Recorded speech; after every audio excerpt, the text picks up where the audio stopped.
Is treatment of narcissism and emotional abuse even possible? Well, I know there are a lot of differing opinions out there about this question, and it's an important question. It's a critically important question. Is treatment even possible, or should we just say, no, game over, get out? I'm Dr. David Hawkins from the Marriage Recovery Center and the Emotional Abuse Institute. I have written and spoken extensively on this topic, and I have a few thoughts for you to think about.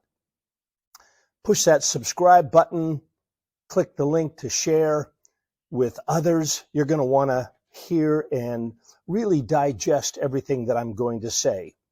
All right, is treatment of narcissism and emotional abuse even possible? Well, I have three main ideas that I want to share with you. Three considerations. Number one, first, there should be an honest assessment and evaluation. Because look, come on, we're talking about something that is often hidden behind the scenes in a relationship. It's called covert emotional abuse for a reason. I mean, overt, that's slamming doors and swearing and driving wildly, and others can see this kind of wild craziness. And is it out there? It's prevalent in our culture. But covert, withholding of affection, withdrawing, being passive-aggressive, sneering, being dismissive, name-calling, and then being nice and friendly, and then mean and nasty, and nice and friendly, and mean and nasty. Okay, so covert emotional abuse is harder to detect. Many others don't see it. All right, so number one, an honest assessment and evaluation. Okay, how in the world do we do that? Well, glad you asked.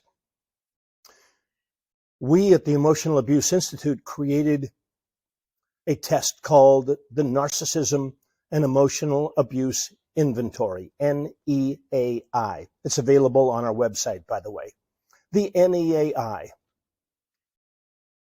Is it the be-all, end-all to determine? No, it's not. It's not. But it's a list of 40 questions that get at really critical issues, such as how able is this person to receive critical feedback? What's that got to do with anything? We're not receptive to critical feedback. If we can't take ownership of critical feedback, if we don't take that in and then change, we remain a 6-year-old. How willing is this person to hear differing opinions? How responsive are they to the idea that they need to change? Anyway, the NEAI, 40 questions that we have every person who is concerned about narcissism and emotional abuse have filled out on them. By them as well, but on them as well, if at all possible.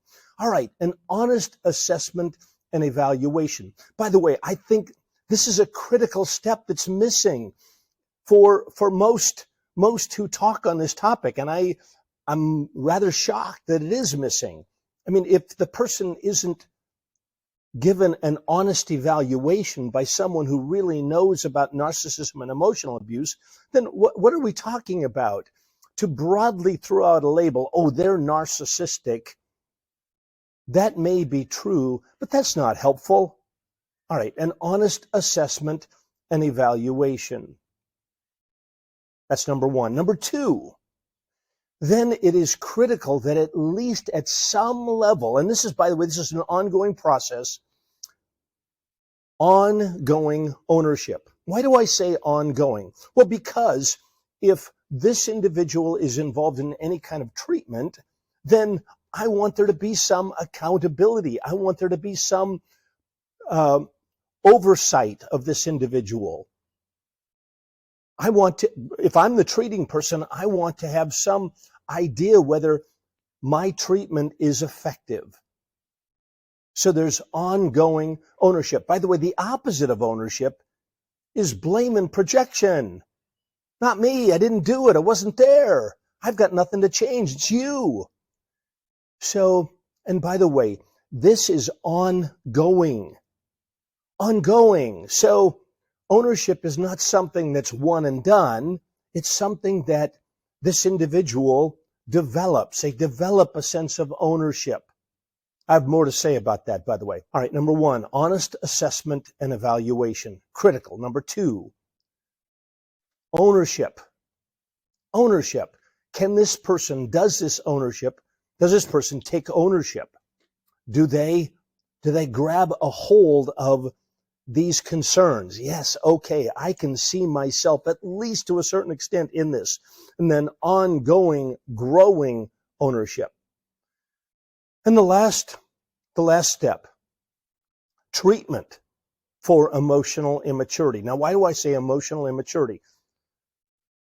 Because emotional immaturity is really the underpinnings of narcissism. You show me somebody who is narcissistic, I'm going to show you somebody who is emotionally immature and needs to develop. Now, I'm going to do a whole additional video on this topic of developing emotional immaturity, which I've developed an acronym for. The acronym is CREATE.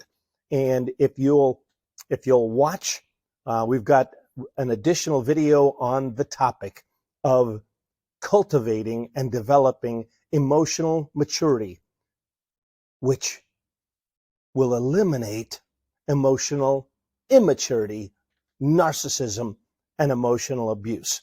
All right, again, three primary steps, three primary indicators that need to take place if you're going to be involved in treatment of narcissism and emotional abuse. Number one, an honest assessment and evaluation.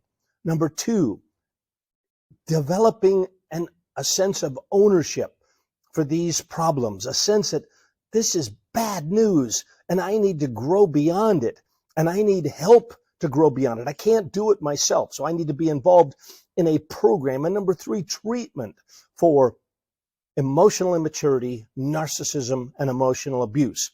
And by the way, we at the Marriage Recovery Center and the Emotional Abuse Institute have three programs that I will talk about more in the next video. The three programs are 14 weeks in the men's core group, 14 weeks in the advanced core group, and then a 6-month program called Core Strength. So this isn't a simple little problem needing simple attention. It's a complex problem needing complex attention. All right. I hope this has been helpful. Watch for that next video on cultivating and treating emotional immaturity. All right. Take care. And as always, God bless.